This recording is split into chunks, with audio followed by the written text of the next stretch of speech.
गुरु बिन भवनिधि तरई न कोई, जो बिरचे शंकर सम होई। अर्थात भले ही कोई ब्रह्मा शंकर के समान क्यों ना हो, वह गुरु के बिना भव सागर पार नहीं कर सकता। नमस्कार, मैं त्रिलोकनाथ पांडे। फेसबुक लाइव कार्यक्रम एक मुलाकात में आप सभी का तहे दिल से पुनः स्वागत करते हैं। जैसा कि आप जानते हैं कि यह कार्यक्रम हिंदी शिक्षण समूह पहचान हिंदगी, हिंदी है जिंदगी एवं हमारा मीडिया पार्टनर समाज्ञा का संयुक्त प्रयास है। आज शिक्षक दिवस के इस शुभ अवसर पर हमारे साथ एक विशिष्ट व्यक्ति जुड़ रहे हैं। जी हाँ दोस्तों, वे हैं साहित्य अकादमी मध्य प्रदेश शासन के निदेशक हैं और देवपुत्र के संपादक हैं। राष्ट्रीय स्वच्छता अभियान के प्रधानमंत्री श्री नरेंद्र मोदी जी से अनुमोदित डॉक्टर मृदुला सिन्हा महामहिम राज्यपाल गोवा से द्वारा अभियान के ब्रांड एम्बेसडर भी मनोनीत हुए हैं। केंद्र सरकार के इस्पात मंत्रालय की केंद्रीय हिंदी सलाहकार समिति के सदस्य भी हैं। जैसे उनकी बहुत सारी संपादित ग्रंथ हैं। कतरा कतरा रोशनी काव्य संग्रह है, वीर गर्जना काव्य संग्रह है, जीवन मूल्य आधारित बाल साहित्य लेखन स्वदेशी चेतना, गाथा नर्मदा मैया की आदि का उन्होंने संपादन भी किया है। मैं आपको बता दूं कि 50 से अधिक शोध आलेखों का प्रकाशन हो चुका है।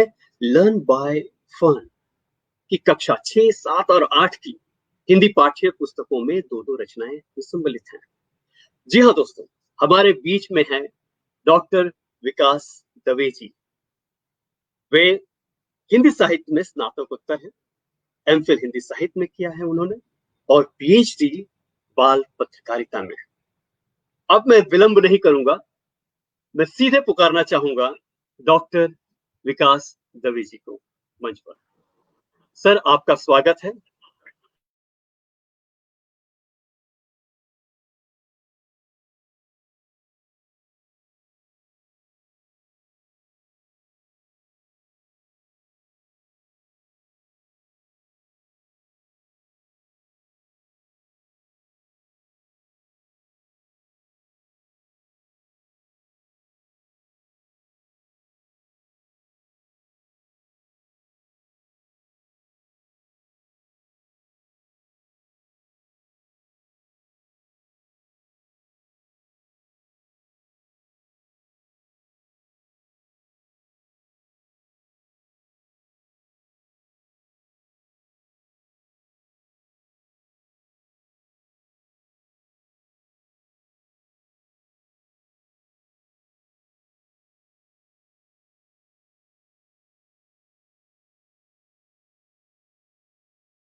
जी सर, एक मिनट। अभी क्या आवाज सुनाई नहीं दे रही थी क्या? जी सर, नहीं आवाज नहीं, ये बीच में रुक गया था। और हाँ, आप लेफ्ट हो गए थे इसमें से, ऐसा हुआ था, फिर जी से जी ज्वाइन जी किया हाँ, आपने। वो बीच से वो सर नेटवर्क चला गया था। हाँ सर, एक और मिनट। आपके लेफ्ट होने के कारण से मेरा ख्याल स्क्रीन भी गायब हुई होगी, जी क्योंकि आपकी स्क्रीन पर हूं मैं। जी, एक मिनट, हम लोग पुनः जुड़ गए हैं।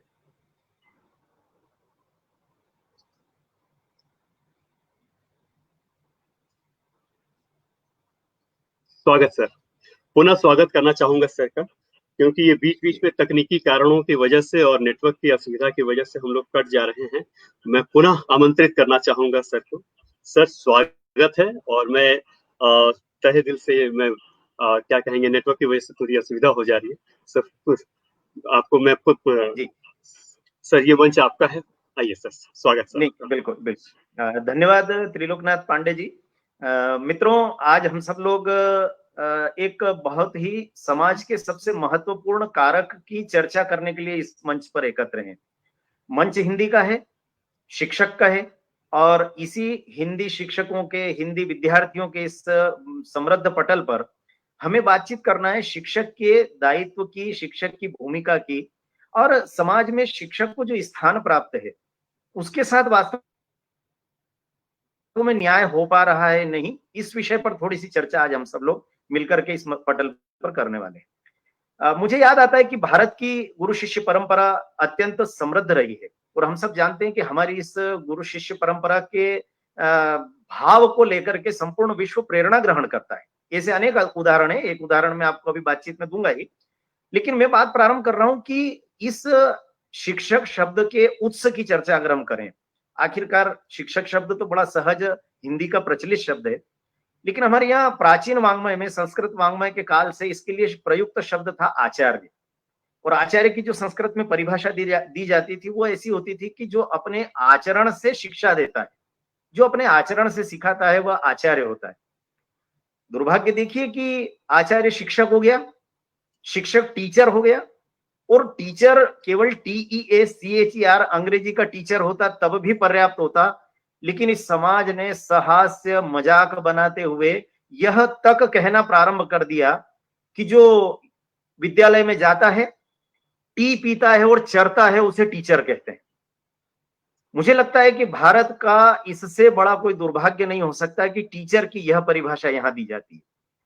और इसलिए मैं आज इस मंच से यह निवेदन करने के साथ ही अपनी बात प्रारंभ कर रहा हूं कि हम अपनी इस गरिमामय दायित्व को, अपने इस गरिमामय पद को, हम कभी भी उसके सम्मान को धूमिल होने नहीं दे, कैसे भी करके उसके सम्मान की रक्षा करें। तो मुझे लगता है कि यह सार्थकता होगी। मुझे याद आ रहा है कि एक बहुत ही प्रसिद्ध निबंध है, ई बनारसी रंग आहे। उसमें एक बड़ा मार्मिक और करुण दृश्य है। दृश्य ऐसा है कि साहित्य जगत के पुरोधा मुंशी प्रेमचंद जी का देहांत हुआ है, और मुंशी प्रेमचंद जी की शव यात्रा में देश के बड़े बड़े रचनाकार, साहित्यकार चल रहे हैं, और अचानक सड़क के किनारे दो व्यक्तियों का वार्तालाप होता है, और वो उस निबंध का शीर्षक भी बनता है, और बाद में बड़े अच्छे ढंग से उस विषय को उकेरा जाता है। दोनों लोग बातचीत करते हुए कहते हैं कि यह जो व्यक्ति जिसकी मृत्यु हुई है, ठेठ बनारसी ढंग से वो व्यक्ति बोलता है कि इस शव यात्रा में लोग ज्यादा नहीं है, बहुत थोड़े से लोग अंतिम संस्कार में सम्मिलित होने के लिए जा रहे हैं, लगता है कोई मास्टर मर गया है। मित्रों, यह जो अध्यापक की विभीषिका है, लगता है कोई मास्टर मर गया है, मुझे इस एक वाक्य में एक अजीब प्रकार का उद्वेलन अनुभव करता हूं। मुझे लगता है कि हे भगवान, क्या ये वही भारत है जिस भारत के लोग व्यास पूर्णिमा मनाया करते थे, जिस भारत के लोग सूर तुलसी की प्रतिमाएं बना करके, चित्र लगा करके उनकी पूजा करते करते बड़े बड़े कवि हो गए? क्या यह वही भारत है जहां पर एकलव्य अपने गुरु द्रोण की प्रतिमा बना करके और शिक्षा प्राप्त कर लेता है?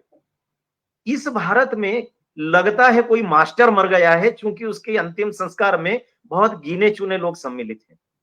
मुझे लगता है कि हमको इस सब से बाहर आना पड़ेगा, और इसकी जिम्मेदारी शिक्षक की है।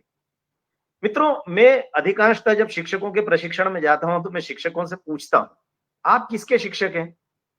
सहज रूप से सब उत्तर देते हैं, मैं गणित का हूं, मैं विज्ञान का शिक्षक हूं, मैं भूगोल का शिक्षक हूं, इतिहास का शिक्षक हूं, हिंदी अंग्रेजी का शिक्षक हूं। मैं एक ही आह्वान बार बार करता हूं शिक्षकों से कि मित्रों, जब तक आप अपने विषय के शिक्षक बने रहेंगे, आपका शिक्षक होना व्यर्थ है। आप में से कोई एक तो ये कहे कि मैं बच्चों का शिक्षक हूं। क्या बात है। हमारा प्रमुख विषय क्या है? हमारे प्रमुख विषय हिंदी, गणित, अंग्रेजी, भूगोल, विज्ञान नहीं है मित्रों। हमारा प्रमुख विषय हमारा बच्चा है। और जिस दिन बच्चा हमारे दृष्टिपटल से ओझल हो जाएगा और हमारे दृष्टिपटल पर हमारे विषय आकर के बैठ जाएंगे, हम एक आदर्श शिक्षक बन ही नहीं सकते। हमारे यहाँ पर शिक्षकों का सम्मान इसलिए नहीं है कि हम विषय के शिक्षक हैं। मुझे याद आता है, मैंने प्रारंभ ही यहीं से किया था कि शिक्षकों का कितना विशिष्ट सम्मान हमारे यहाँ पर। मुझे याद आता है शंकर दयाल जी शर्मा हमारे जब राष्ट्रपति हुआ करते थे, एक बार वे राष्ट्रपति के रूप में राजनयिक दौरे पर बहरीन गए। आश्चर्यजनक रूप से इन दिनों तो हम इस प्रकार के दृश्य बहुत देख रहे हैं कि हमारे प्रधानमंत्री जी जाते हैं तो कोई भी राष्ट्राध्यक्ष स्वयं गाड़ी ड्राइव करते हैं, हमारे प्रधानमंत्री जी को बगल में बैठाते हैं, सारे प्रोटोकॉल तोड़ते हैं। लेकिन उस जमाने में यह सब बहुत कम होता था। तो बहरीन में सुल्तान व्यवस्था है, जैसे राज व्यवस्था होती है, तो बहरीन के जो सुल्तान थे वो बहुत युवा थे। उन्होंने प्रोटोकॉल तोड़ते हुए ड्राइवर को उस गाड़ी में से उतारा, माननीय शंकर दयाल शर्मा जी को अपने वाहन में बैठाया और स्वयं वाहन ड्राइव करके और आवास के स्थान तक पहुंचे। इतना ही नहीं तो उन्होंने अपने राजभवन में जाने के बाद वहां का जो तख्त होता है, बहरीन में चूंकि सुल्तान परंपरा है, राज परंपरा है, तो वो तख्त भगवान माना जाता है, खुदा का प्रतिनिधि माना जाता है वहां का सुल्तान। तो उस तख्त पर सुल्तान के अतिरिक्त तो कोई बैठने की हिमाकत नहीं कर सकता, हिम्मत नहीं कर सकता। उस तख्त पर बहरीन के सुल्तान ने डॉक्टर शंकर दयाल शर्मा जी को बैठा दिया और स्वयं आलती पालती मारकर हाथ जोड़ करके उनके सामने बैठ गए। स्वाभाविक था, एक राष्ट्र का राष्ट्राध्यक्ष नीचे बैठा था, दूसरे देश के राष्ट्रपति सिंहासन पर बैठे थे। यह चित्र दूसरे दिन जब अखबारों में छपे तो हंगामा मच गया। लोगों ने खूब कहना शुरू किया कि आपने सिंहासन का अपमान कर दिया, आपने तख्त का अपमान किया, आपने आपके पद का अपमान किया है। तब विधिवत उनको दूरदर्शन पर आकर के उस बहरीन देश के चैनल्स के सामने आकर के स्पष्टीकरण देना पड़ा, लेकिन वो स्पष्टीकरण बड़ा प्रिय था, बहुत उत्तम था। उन्होंने कहा कि मैंने अपना अध्ययन का कार्य जो है, शिक्षण का कार्य, वह दिल्ली के एक विश्वविद्यालय में रह करके किया है और भारत में रह करके मैंने जाना है कि गुरु का सम्मान क्या होता है, गुरु का सम्मान किया कैसे जाता है, और शिक्षक जो है वह ईश्वर से भी बड़ा होता है। यह मैंने भारत की भूमि पर रह करके सीखा है। डॉक्टर शंकर दयाल शर्मा जी राष्ट्रपति बाद में है, वह पहले शिक्षक है, वे स्वयं शिक्षक रहे और इसलिए एक शिष्य शिक्षक को सिंहासन पर बैठा करके उनके सामने बैठा हुआ था। उनके इस उत्तर से पूरा देश संतुष्ट हुआ।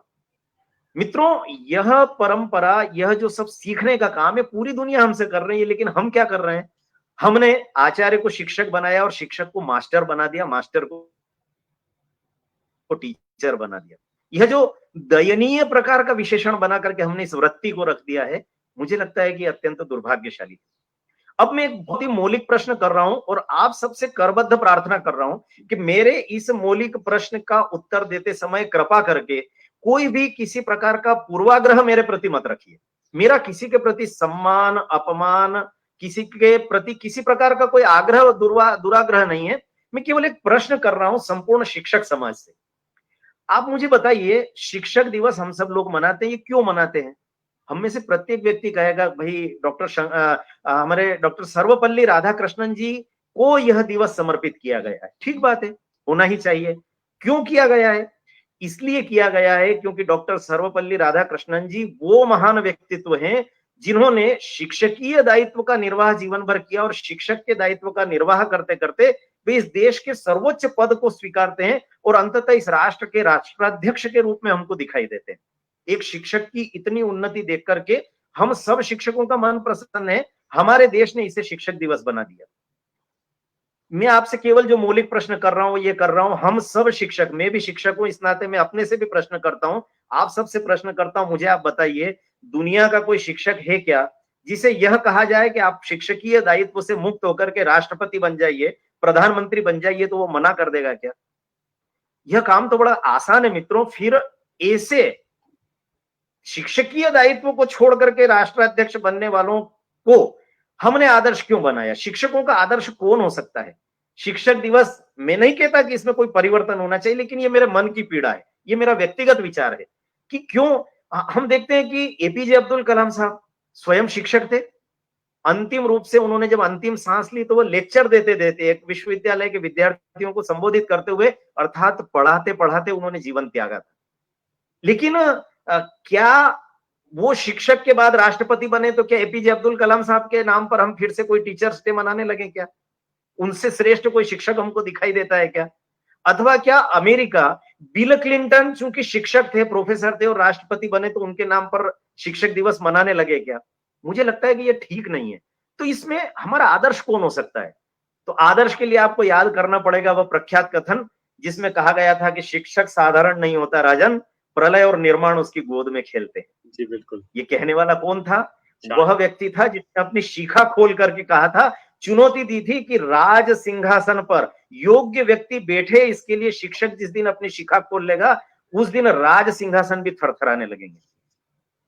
और मित्रों, चाणक्य को मैं आदर्श शिक्षक इसलिए भी मानता हूं क्योंकि चंद्रगुप्त को राजा बना लेने के बाद चंद्रगुप्त कहते हैं कि गुरुवर, इतने बड़े मगध साम्राज्य को मेरे जैसा गड़रिया बालक संभाल नहीं पाएगा, कृपा करके आप इस देश के प्रधान हो जाइए। चाणक्य ने कहा, हमारा काम समाप्त हो गया पुत्र, हमने तुमको तैयार किया है, हम राजा तैयार करते हैं, राजा बनते नहीं है। और वे सिंहासन को ठोकर मान करके, सिंहासन का त्याग करके, राज्य की सीमा पर जाकर के एक पर्णकुटी बना करके अपना जीवन का पूरा समय व्यतीत कर देते हैं। मित्रों, राष्ट्राध्यक्ष के पद को त्याग करके शिक्षकीय दायित्व को जो वर्ण करता है, मुझे लगता है कि उसकी पुण्यतिथि, उसकी जन्मतिथि या उसके दिवस को वास्तव में हमको शिक्षक दिवस के रूप में मनाना चाहिए। तो मुझे लगता है हम सब शिक्षकों का आंतरिक स्वाभिमान उभर करके बाहर आएगा। और इसलिए मुझे लगता है कि ये पर्याप्त है। एक मौलिक प्रश्न मैंने आपकी ओर उछाला है, इसका उत्तर खोजिए। आवश्यक नहीं कि हम सब किसी प्रकार का कोई किसी के श्रद्धा में कमी लाए, पर सभी श्रद्धावान है। मैंने 3-4 नाम गिनाए, लेकिन अंततः शिक्षक का आदर्श कौन हो सकता है, मैंने केवल इतना संदर्भ दिया। अब एक और बात, हमारा शिक्षक कक्ष में जब प्रवेश करता है उसके सामने बहुत सारी चुनौतियां होती है। मैं आपसे अलग अलग वृत्तियों की चर्चा करूं तो आपको याद दिलाऊं कि एक सैनिक जब फ्रंट पर लड़ने जाता है तो आपके ध्यान में होगा कि उस सैनिक के साथ एक पूरी की पूरी टोली होती है। उसकी टीम में कौन होते हैं?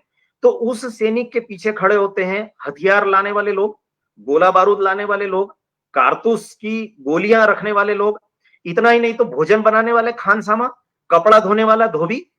मतलब आप मान करके चलिए कि एक सैनिक जब सीमा पर लड़ रहा होता है तो उसकी एक बड़ी भारी टीम उसके साथ होती है।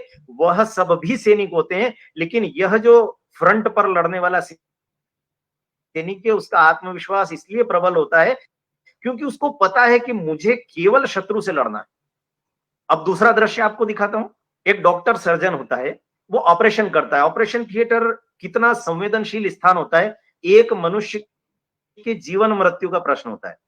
आपने कई बार चित्र देखे होंगे, वीडियो देखे होंगे, सर्जन इस प्रकार से हाथ आगे करता है और उसके हाथ पर एक नाइफ आ जाता है। इस तरफ हाथ आगे करता है, कैंची उसके हाथ पर आ जाती है। ऐसा हाथ करता है, सुई आ जाती है, इस हाथ पर धागा आ जाता है। एक हाथ आते हैं, वो सुई धागा पिरो देते हैं। सर्जन सर्जरी करता है, शल्य क्रिया करता है, वापस से उसको मरीज को के पेट को सील देता है। और यह सब करने के बाद जब वह थोड़ा सा फ्री होता है तो वह आसपास अपनी एक बड़ी भारी टीम को धन्यवाद देता है जिनके बगैर वह ऑपरेशन नहीं कर पाता। मित्रों, इस प्रकार की टोलियों के साथ काम करने वाला प्रत्येक वर्ग है। कोई भी राजनेता आप कल्पना करिए देश को नहीं चला सकते अगर उनके साथ एक सशक्त टोली न हो। आजकल तो चुनाव लड़ने वाले राजनेता अपने चुनाव कक्ष को वार रूम कहते हैं, युद्ध कक्ष कहते हैं। उस युद्ध कक्ष में कितने सारे लोग होते हैं, सोशल मीडिया, प्रिंट मीडिया, ये वो तमाम लेखन, स्क्रिप्ट राइटिंग, झंडे डंडे, बैनर, चुनाव प्रचार, मतदान, सारा सब कुछ होता है। लेकिन अब मैं आता हूं शिक्षक पर फिर से,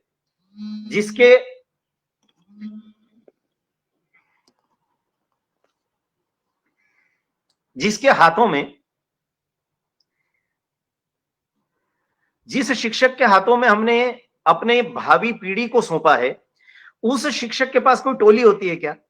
हमारा शिक्षक अकेला चाक डस्टर लेकर के कक्षा में खड़ा रहता है और हमारे शिक्षक को सारे मोर्चे लड़ाना होते हैं। विद्यार्थी को पढ़ाना भी है, अभिभावकों की असंतुष्टि का जवाब भी देना है, प्रिंसिपल को अनुशासन के कारण से दिए हुए प्रत्येक शोकाज नोटिस का जवाब भी उसको देना होता है। उसको अपने साथ के शिक्षकों के साथ भी समायोजन बैठाना होता है, उसे पुस्तकों से अध्ययन भी करना होता है, उसे आधुनिक शिक्षा पद्धति के गुर भी सीखना होते हैं। और अगर शासकीय शिक्षक की बात करें तो उसे तो जो आप कल्पना नहीं कर सकते वह सब कुछ भी करना है। मुर्गे मुर्गी और बकरे बकरी गिनने तक के काम भी उस शिक्षक को करना है। लेकिन यह सब करते हुए उसके साथ कोई टोली नहीं है। वह अच्छा शिक्षण कर पाए, इसके लिए क्या हम कोई अच्छी व्यवस्थाएं नहीं बना सकते क्या? क्या हमारा शिक्षक बहुत अच्छे ढंग से शिक्षण का काम कर सके, इसके लिए हम प्रयास नहीं कर सकते क्या? ये मेरा एक कष्ट होता है। फिर मैं सामान्यतः शिक्षक मित्रों से कहता हूं कि हम लोग कभी भी, ठीक है, चाणक्य ने कहा है कि शिक्षक के गोद में प्रलय और निर्माण खेलते हैं, और कहीं ना कहीं पश्चिमी जगत की जो शिक्षा पद्धति है उन्होंने भी हमको बता दिया किंडरगार्टन को देखें या मॉन्टेसरी पद्धति को देखें, उनमें मुहावरे प्रचलित हो गई। एक ने कह दिया कि बालक जो है वो मिट्टी का लोंदा है, उसको शिक्षक चाहे जैसा आकार दे सकता है। मॉन्टेसरी पद्धति आई, उसने कहा कि बच्चा जो है वो पिघले हुए मोम के समान है, शिक्षक चाहे जैसे पात्र में उसको डालेगा, ठंडा होने के बाद वो वैसा ही आकार ग्रहण कर लेगा। मित्रों, आपको बताऊं, ये किंडरगार्टन पद्धति, मॉन्टेसरी पद्धति, यह पश्चिमी जगत में मेंटली रिटायर्ड बच्चों के शिक्षण की पद्धतियां हैं। हम में से कितने लोगों को पता है शिक्षक क्षेत्र में रहते हुए? आप जरा गूगल पर सर्च करके देखिए, हमारे बच्चे मेंटली रिटायर्ड हैं क्या जो हम इन सारी पद्धतियों से पढ़ाएं? हमारे पास हमारा अपना एक शिक्षा का पूरा दर्शन है, जिसमें विवेकानंद ने मार्गदर्शन दिया है, महर्षि अरविंद ने मार्गदर्शन दिया है, भट्ट लोल्लट ने दिया है, महर्षि व्यास ने दिया है। हमारी ऋषि परंपरा इतनी समृद्ध है, और उसमें बैठ करके हम कहते हैं कि वो सिखाएंगे हमको, वो सिखाएंगे। तो फिर आप कहेंगे कि अगर यह सब नहीं करना है, मिट्टी के लोंदे से मूर्ति नहीं बनाना है, मोम को आकार नहीं देना है, तो फिर शिक्षक को क्या करना है? तो मैं अक्सर कहा करता हूं, विज्ञान के शिक्षक जानते हैं कि एक टाइट्रेशन होता है। टाइट्रेशन में बूंद बूंद करके एक कोई गिराया जाता है, एक द्रव होता है वो, और वो गिरते गिरते गिरते एक एक्सट्रीम पोजीशन ऐसी आती है, एक स्थिति आती है, उदात्त अवस्था आती है, जिसमें जाकर के वो विलियन जो है वो गुलाबी हो जाता है। हम टाइट्रेशन लिखते समय कहते हैं कि हमने इसमें ये प्रयुक्त किए थे, ये केमिकल था, ये केमिकल था, ये केमिकल था, और इसके साथ हमने एक उत्प्रेरक उपयोग में लाया था। और उसके बाद बच्चे उत्प्रेरक की परिभाषा याद करते हुए कहते हैं, उत्प्रेरक वह तत्व होता है जो रासायनिक क्रिया में स्वयं भाग नहीं लेता, लेकिन रासायनिक क्रिया को तीव्र गति से संपन्न होने में सहयोग करता है। जी मित्रों, ये जो शिक्षक होता है ना, ये टाइट्रेशन का उत्प्रेरक है। हम बच्चे का क्या निर्माण करेंगे? भारतीय दर्शन कहता है बच्चा स्वयं ईश्वर के यहां से अपना पूरा प्रारब्ध लिखवा करके लाया, पूर्व जन्म के संचित सारा का सारा ज्ञान उसके पास है। अब तो गूगल देवता उसके पास है, हम क्या उसका निर्माण करेंगे? ईश्वर की एक निर्मिति ईश्वर की दूसरी निर्मिति का निर्माण नहीं कर सकती, और इसलिए हम उसकी प्रतिभा को बाहर विकसित होने में सहयोग करते हैं। और इसलिए मैं अक्सर कहा करता हूं, उदाहरण बड़ा सरल है कि शिक्षक हवा की तरह होता है। आप लोगों ने तो कई बार सुना होगा, मोमबत्ती की तरह होता है, खुद जलता है, दूसरों को प्रकाश देता है। मैं कहता हूं शिक्षक हवा की तरह होता है। हवा को आपने देखा है, हवा फूल के पास जब जाती है, हवा के पास अपनी कोई गंध है क्या? नहीं है। हवा के पास अपना कोई रंग है क्या? नहीं है। लेकिन इस हवा के स्पर्श से पुष्प पुष्पित और पल्लवित होता है, वह रंग भी ग्रहण करता है, वह सुगंध भी ग्रहण करता है। शिक्षक के पास, स्वयं के पास भले ही यह सब ना हो, लेकिन वह विद्यार्थी को देने में सक्षम होता है जो उसके खुद के पास नहीं है। यह शिक्षक का महत्व है। और इसलिए मुझे लगता है कि हम सब लोगों को ये समझना चाहिए कि हम कोई किसी बच्चे के निर्माता नहीं है। और भारतीय वाङ्मय में तो शिक्षा का उद्देश्य कहा गया, सा विद्या या विमुक्त, ये शिक्षा वो जो मुक्त करती है। लेकिन हमने तो बच्चों को उलझा के रख दिया है। हमने क्या किया? हमने बच्चों को सीसी दे दिए, हमने बच्चों को प्रोजेक्ट दे दिए, हमने बच्चों को सेमेस्टर पद्धति दे दी, हमने प्रैक्टिकल दे दिए, हमने थ्योरी दे दी, half yearly, full yearly exam हो गई। सारे सब में उलझ करके कौन सी मुक्तता प्राप्त कर रहा है बच्चा? सा विद्या या विमुक्त, ये मोटे मोटे ग्रंथों में दब करके रह गया। तो क्या करना है? तो करना केवल इतना है कि शिक्षक को केवल ये प्रयास करना चाहिए कि वो बच्चे के अंतर्निहित ज्ञान को बाहर लाने का प्रयास करे। केवल इतना कर लिया तो मुझे लगता है कि शिक्षा का भारतीय उद्देश्य पूरा हो जाता है। आप मत परिभाषाओं में पढ़िए, पाश्चात्य जगत की परिभाषाओं में जाने की बिल्कुल भी आवश्यकता नहीं है। कई बार तो मुझे आश्चर्य लगता है, हमारे शिक्षक कक्षा में जाते ही, बच्चे खड़े हो, चलो इस प्रश्न का उत्तर दो, बच्चे खड़े हो, चलो इस प्रश्न का उत्तर दो। अरे भाई, शिक्षक का काम प्रश्न पूछने का है ही नहीं। भारतीय शिक्षा पद्धति को, भारतीय शिक्षा दर्शन को कभी आप पढ़ेंगे तो आपको जानकर आश्चर्य होगा मित्रों कि शिक्षक का काम उत्तर देना है, प्रश्न करने का काम शिष्य का होता है। बिल्कुल। आप अगर कक्षा में इतना वातावरण नहीं दे पाए, आप इतना वातावरण बच्चों को नहीं दिया कि बच्चा प्रश्न करे और आप उसके उत्तर दे सकें, तो फिर आपका शिक्षक होना व्यर्थ है, मेरा शिक्षक होना व्यर्थ है। तो इसलिए बच्चों को प्रश्न करने का अभ्यास डालिए, बच्चों को प्रश्न करने दीजिए। प्रश्न करने का काम हमारा नहीं है। फिर मैं अक्सर ये भी कहता हूं कि शिक्षक की गुणवत्ता, उसकी प्रामाणिकता बहुत ज्यादा चाहिए। मुझे याद आता है, हमारे एक बहुत बड़े शिक्षाविद थे, मैं दोनों का नाम नहीं ले रहा, लेकिन प्रसंग बता रहा हूं। वे सुनाया करते थे कि एक बहुत बड़े शिक्षाविद और विद्वान लखनऊ विश्वविद्यालय के कुलपति बन गए।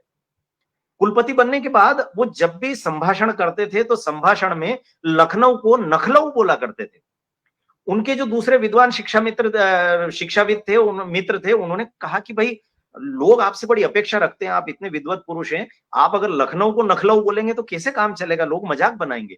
उन्होंने कहा कि क्या करूं भाई, मैं जिस समय अनार आम सीख रहा होता था, जिस समय प्राइमरी कक्षा में पढ़ता था, पहली कक्षा में अपने गांव में पढ़ रहा था, उस समय मेरे जो अध्यापक हुआ करते थे सुंदरलाल जी शर्मा, वो अभ्यासगत कारण से लखनऊ को नखलऊ बोला करते थे।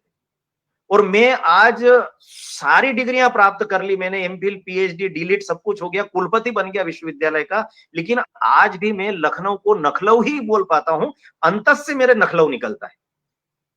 मित्रों, यदि शिक्षक ने एक बार कोई त्रुटि की, मेरे जैसा कोई संपादक पत्रकार गलती करता है, तो वो एक अंक तक सीमित हो जाती है, एक पत्रिका तक वो गलती सीमित रहती है। लेकिन अगर एक शिक्षक ने गलती कर दी, तो एक मनुष्य के पूरे जीवन काल तक वो गलती बार बार आपको चोट पहुंचाती रहती है। तो इसलिए हमको प्रयास ये करना चाहिए कि हम बच्चे के अंतर्निहित ज्ञान को बाहर लाने का प्रयास करें। हम लोग एजुकेटर हैं, शिक्षक को एजुकेटर कहा जाता है। एजुकेशन शब्द जो है अंग्रेजी में, एजुकेशन शब्द जो है वो सामान्यतः लेटिन भाषा के शब्दों से उनका उत्स माना जाता है, तो वो शब्द बनाए इड्यूज शब्द से। अब वहां पर लेटिन में दो शब्द प्रचलन में, कभी आप अभ्यास करके देखें, अध्ययन करेंगे तो आपको ध्यान में आएगा। एक होता है इड्यूज, एक होता है इंड्यूज। अब इंड्यूज होता है बाहर से कोई चीज आपूरित करना, और इड्यूज होता है अंदर से कोई चीज बाहर लाना। तो मित्रों, एजुकेशन शब्द एडुकेशन शब्द नहीं है, ये एजुकेशन शब्द, एजुकेशन शब्द है। एजुकेशन का अर्थ है कि आपको बच्चे के भीतर के ज्ञान को बाहर लाना है, और इसमें आप सामान्यतः देखेंगे इसमें आनंद बहुत है। जब आप बच्चे के भीतर का ज्ञान बाहर लाते हैं तो इसमें आनंद आता है। ज्ञान परंपरा में आप देखेंगे, मैं याद करता हूं, आर्किमिडीज से बड़ा वैज्ञानिक आप कहां ढूंढने जाएंगे, लेकिन आर्किमिडीज जब है वो लंबे समय तक खोज करते रहे। एक दिन अनायास अपने घर के स्नानागार में नहा रहे थे, और हम सबको प्रसंग पता है कि जैसे ही उनको मानस पर अपने ही प्रश्न का समाधान मिला, उन्होंने कोई एक नया आविष्कार किया, और उस आविष्कार के अपने सिद्धांत को देते ही जैसे ही वो सिद्धांत प्रतिपादित हुआ, तो बताते हैं कि वे नग्न अवस्था में नहाते नहाते सड़कों पर दौड़ लगाने लगे और यूरेका यूरेका चिल्लाने लगे, यूरेका यूरेका, मैंने पा लिया, मैंने पा लिया। अब ये जो मैंने पा लिया का आनंद होता है मित्रों, नग्न अवस्था में आर्किमिडीज जब सड़कों पर दौड़ता है ना, ये इड्यूज है। ये ज्ञान की प्राप्ति पानी के टब में या स्नानागार में नहीं हो रही थी, ये भीतर से कहीं प्रकट हो रहा था, और ये कब प्रकट हो जाएगा पता नहीं होता। शिक्षक को वास्तव में इसी ज्ञान को बाहर लाना पड़ेगा। तो इसलिए मैं बार बार आग्रह यही करता हूं कि शिक्षकों को हम यह बार बार बताते रहें, हम मित्र लोग भी बताते रहें कि भाई ये जो आनंद है, इस आनंद की प्राप्ति, मैं कई बार कहता हूं, न्यूटन ने जब पहली बार सेब फल गिरते हुए देखा और कहा कि पृथ्वी में आकर्षण का सिद्धांत होता है, आप बताइए क्या इससे पहले कभी सेब पृथ्वी पर नहीं गिरे होंगे क्या? लेकिन यह जो न्यूटन नाम का व्यक्ति बैठा हुआ था बगीचे में, इस न्यूटन नाम के व्यक्ति के भीतर से कोई ज्ञान प्रकट हुआ, और वह खोज करते करते उस गूढ़ ज्ञान की तरफ पहुंचा। यह ज्ञान की परंपरा है, यह ज्ञान की प्रक्रिया है, और इसलिए मुझे लगता है कि शिक्षा को आनंद मूलक बनाना बहुत आवश्यक है। मैं कई बार शिक्षक मित्रों के बीच जाता हूं तो एक उदाहरण देता हूं। एक बार एक शिक्षक प्रशिक्षण में एक मनोविज्ञान के अच्छे निष्णात विद्वान को बुलाया गया था। उन्होंने सारे शिक्षकों को कहा कि देखिए, मैं एक प्रयोग कर रहा हूं, आप सब इस प्रसंग को सुनेंगे तो बहुत आनंद आएगा। उन्होंने कहा कि मैं एक प्रयोग कर रहा हूं। प्रयोग कैसा है? उन्होंने कहा कि मैं मोबाइल पर एक गीत बजाने वाला हूं माइक पर, आप सब इस गीत का आनंद लीजिए। कोई भी एक पुराना गीत था, आप कोई भी कल्पना कर लीजिए, तुम गगन के चंद्रमा हो, मैं धरा की धूल हूं, जैसा कोई मधुर गीत होगा, और वह बजना प्रारंभ हुआ माइक पर। बड़ा मधुर संगीत, बड़ी मधुर आवाज, बहुत अच्छा। सब लोग आंख बंद करके झूम रहे थे, आनंद ले रहे थे। उन्होंने जब गीत समाप्त हुआ तो मनोविज्ञान के वो विद्वान माइक पर आए और उन्होंने शिक्षकों में से एक शिक्षक को खड़ा करके कहा, अच्छा एक बात बताओ, इस गीत के दूसरे अंतरे की दूसरी पंक्ति में ये जो शब्द आया, इसका पर्यायवाची क्या होगा? शिक्षक अचकचा गए। फिर एक दूसरे शिक्षक को प्रश्न किया, अच्छा एक बात बताओ, ये जो मुखड़ा है, इस मुखड़े की दूसरी पंक्ति में जो आया है शब्द, इसका विरोधाभासी कोई शब्द क्या हो सकता है? अब वो हक्के बक्के थे। इसे धड़ाधड़ उन्होंने दो तीन अंतरों के बीच में से ये शब्द वो शब्द, इसका पर्यायवाची, इसका अर्थ, ये वो प्रश्न किए। सारे लोग परेशान हो गए। उन्होंने कहा सब बैठ जाओ।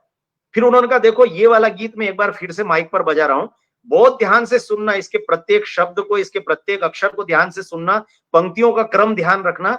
इसके बाद मैं आपसे प्रश्न करूंगा, मुझे एक भी शिक्षक ऐसा नहीं चाहिए जिसको उत्तर नहीं आता हो। सारे लोग अलर्ट हो गए।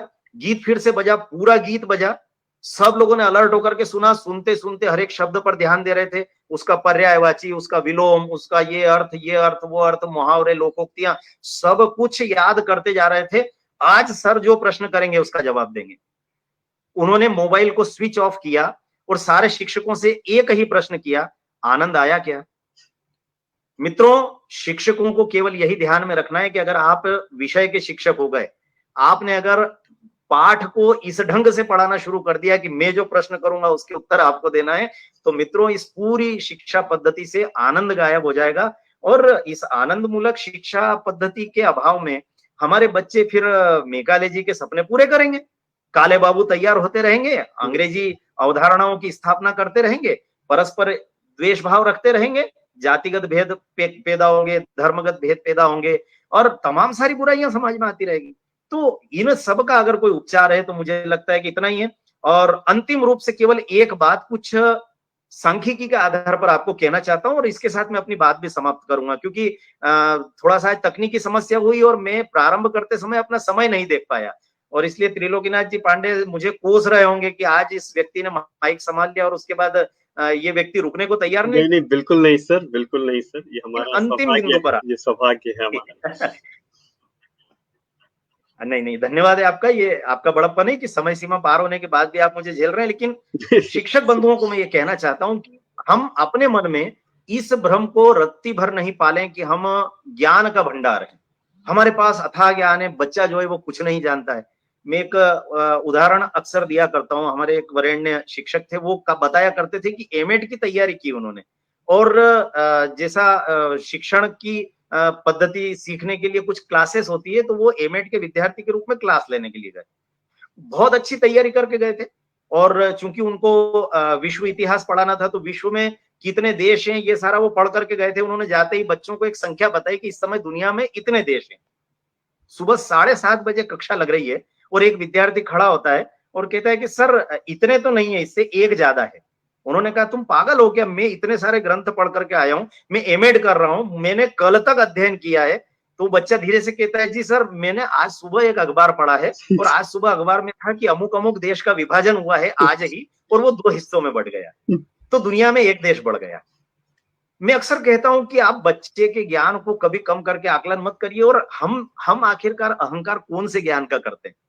मैं मनोविज्ञान का आपको एक आंकड़ा देता हूं, ज्ञान का मनोविज्ञान क्या कहता है। हम जो भ्रम पालते हैं ना कि हमको इतना सारा ज्ञान है, मेरे पीछे इतनी ढेर सारी किताबें पढ़ी है, या 60,000 पुस्तकों के बीच में बैठ करके मैं दावा करता हूं कि इसमें से 30-40 हजार किताबें मैंने पढ़ ली है। लेकिन ये मूर्खतापूर्ण दावे होते हैं। मेरे जैसा कोई सामान्य मनुष्य ऐसे दावे अगर करता है तो ये इसका कोई अर्थ नहीं है मित्रों। इसलिए अर्थ नहीं है क्योंकि विश्व में जितना भी ज्ञान होता है उसको 4 श्रेणियों में बांटा जाता है और प्रत्येक मनुष्य इन प्रश्नों का उत्तर प्राप्त करेगा तो उसको समझ में आएगा कि सागर में मेरा तो एक बूंद के बराबर अस्तित्व नहीं है। ये 4 प्रकार के आकलन कौन से होते हैं? पहला, मनुष्य का वो ज्ञान होता है कि मुझे ज्ञात है कि मुझे ज्ञात है। आप जरा ध्यान से सुनना, बड़ा संक्षिप्त सा अंतर है हर वाक्य में। पहला आकलन, मुझे ज्ञात है कि मुझे ज्ञात है। मुझे मालूम है कि मध्य प्रदेश की राजधानी भोपाल है, मुझे मालूम है कि भारत की राजधानी दिल्ली है, मुझे ज्ञात है कि मुझे ज्ञात है। ये ज्ञान कितना होता है मनुष्य के जीवन में? केवल 1%। आपको जितना कुछ पता है एक संपूर्ण मनुष्य के जीवन का 1% होता है। मुझे ज्ञात है कि मुझे ज्ञात है, मुझे मालूम है कि मुझे क्या क्या पता है। लेकिन दूसरा जो होता है वो होता है मुझे ज्ञात है कि मुझे ज्ञात नहीं है। मुझे मालूम होना चाहिए कि मुझे ये पता नहीं है, फ्रेंच के शब्दों के अर्थ मुझे नहीं पता है, जर्मनी भाषा मुझे नहीं आती है, चीन की मंदारिन भाषा मुझे नहीं आती है, लेकिन मुझे ये पता है कि ये सब चीजें मुझे नहीं आती है। लेकिन यह प्रतिशत ज्ञान का केवल 3% है। अब तीसरा आकलन देखिए, मुझे ज्ञात नहीं है कि मुझे ज्ञात है। अब ये बड़ा कठिन मामला है। ये होता है अंतर्निहित ज्ञान। मुझे पता ही नहीं है कि मुझे पता है। आप देखिए, आपने कोई एक हॉलीवुड की मूवी देखी और आपने उसमें देखा कि एक एरोप्लेन का एक्सीडेंट हुआ और ब्लैक बॉक्स से पता किया गया कि वास्तव में किस समय जाकर के दुर्घटनाग्रस्त हुआ था विमान। आपके जीवन के लिए ये कोई बहुत महत्वपूर्ण विषय नहीं था। हॉलीवुड की एक फिल्म देख रहे थे, एक्शन मूवी थी, लेकिन अचानक किसी दिन कोई प्रश्न करता है, आपको पता है क्या कि एरोप्लेन में कोई एक यंत्र ऐसा होता है जिससे प्लेन क्रैश होता है तो उसका एग्जैक्ट टाइम पता लगता है, और आप एकदम से कहते हैं ब्लैक बॉक्स होता है ना। अब ये ब्लैक बॉक्स आपके ज्ञान का, आपके जीवन का हिस्सा नहीं है, लेकिन अंतर संचित ज्ञान है। और ये अंतर संचित ज्ञान भारतीय दर्शन कहता है कई कई जन्मों का होता है मित्रों। कई जन्मों का होता है। इस विषय पर बहुत विस्तार से पृथक से बात हो सकती है, लेकिन ये प्रतिशत जो होता है यह भी एक ही प्रतिशत होता है। मुझे ज्ञात नहीं है कि मुझे ज्ञात है, मुझे पता ही नहीं है कि मुझे इतनी सारी चीजें पता है, ये भी 1% होता है। अब ये 1, 3, 1 कुल मिलाकर ये 5% ज्ञान है। अब अंतिम आकलन मुझे ज्ञात नहीं है कि मुझे ज्ञात नहीं है, मुझे ये पता ही नहीं है कि मुझे क्या क्या पता नहीं है। दुनिया में कितना अथाह ज्ञान है, मुझे यही नहीं मालूम है कि इतना ज्ञान होता है, ये विषय होते हैं, इतने प्रकार के ज्ञान होते हैं, और यह होता है 95%, 95%। अब आप कल्पना करिए कि हम किस ज्ञान का भ्रम पाल करके बैठे, और इस छोटे से बूंद भर ज्ञान के बल पर हम बच्चे का निर्माण करने की कल्पना करते हैं। उस बच्चे का निर्माण करने की कल्पना करते हैं जिसके बारे में, प्रत्येक मनुष्य के बारे में विज्ञान कहता है कि हर मनुष्य अपने अनुभव से 50% ज्ञान प्राप्त करता है। छोटा सा बच्चा गर्म बर्तन को छू के पता कर लेता है, गर्मी को छुएंगे तो तापमान की उससे छाला हो जाता है। तीखी चीज पर अगर आपने तेजी से स्पर्श कर लिया, ब्लेड पर, चाकू पर, तो हाथ कट सकता है, रक्त निकल सकता है। ये किसी किताब में हमने नहीं पढ़ा, ये ज्ञान अनुभव से। तो प्रत्येक मनुष्य अपने जीवन में, आपका शिष्य भी, मैं शिक्षकों से नहीं निवेदन कर रहा हूं, ये आपके शिष्य के बारे में बात कर रहा हूं, आपका शिष्य 50% अनुभव से सीखेगा, 43%, 43% अनुकरण से सीखेगा, आपके और मेरे अनुकरण से। शिक्षक कैसे बोलते हैं, अपने साथी मित्रों से, शिक्षकों से कैसा व्यवहार करते हैं, अपने प्राचार्य को किस ढंग से जवाब देते हैं, अभिभावकों से कितनी नम्रता से बात करते हैं, अपने विषय के ज्ञान को प्रस्तुत करते समय बच्चों के साथ कितने पोलाइट रहते हैं, खेल के मैदान पर जाकर के बच्चों के साथ फुटबॉल खेलने लगते हैं। ये सारा आपका जो आचरण है, इस आचरण से अनुकरण करते हुए, नकल करते करते बच्चा 43% ज्ञान, 43 पर, यानी 50 अनुभव से, 43 अनुकरण से। अब शिक्षण से जो ज्ञान प्राप्त होता है पूरे मनुष्य को, 100 साल की अवस्था तक का शिक्षण है ये केवल पहली से 12वीं तक का या हमारी कक्षा के 40 मिनट की बात नहीं है। वह प्राप्त करता है केवल 7%, 7%।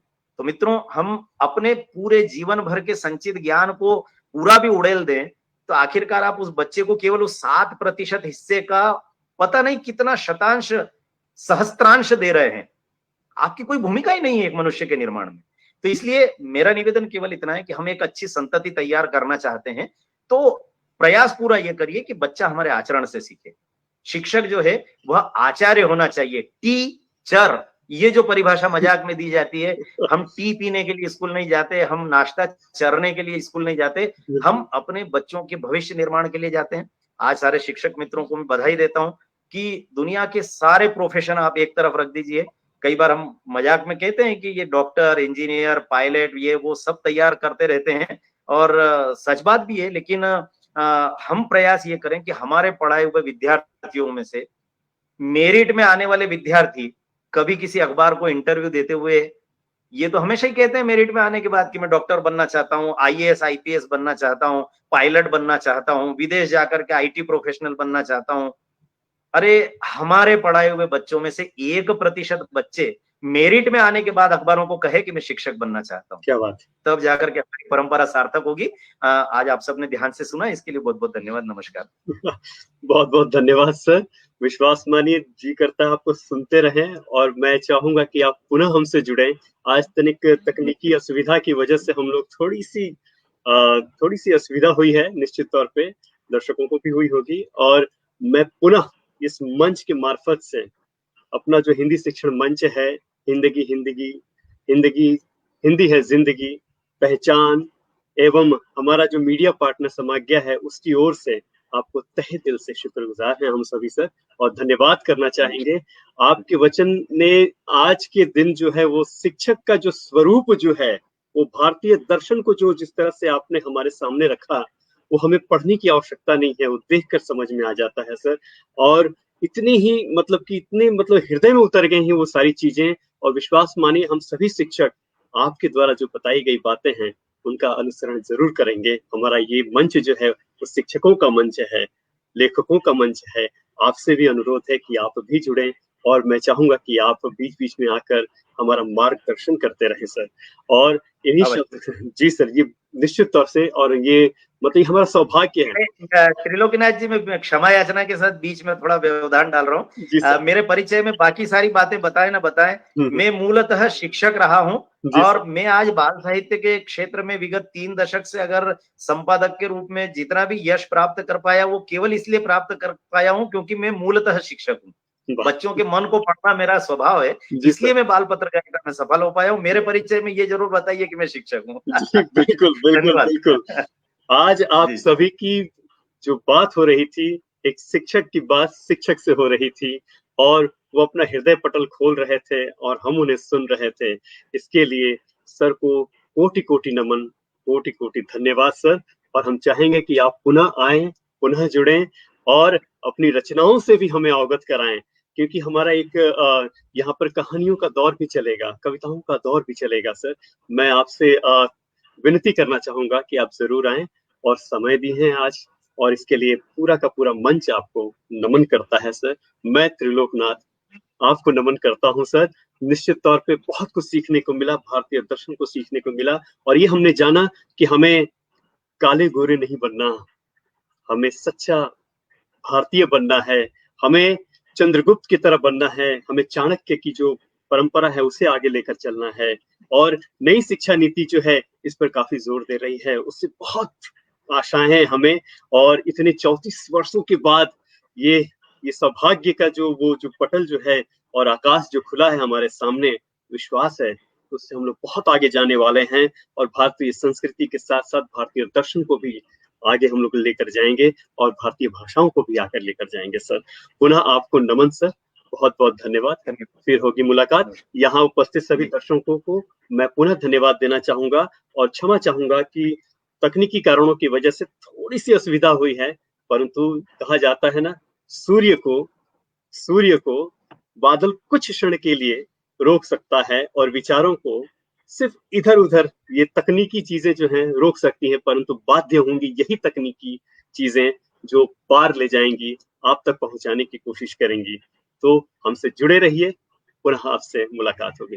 इजाजत दीजिए हम सभी। नमस्कार। नमस्कार।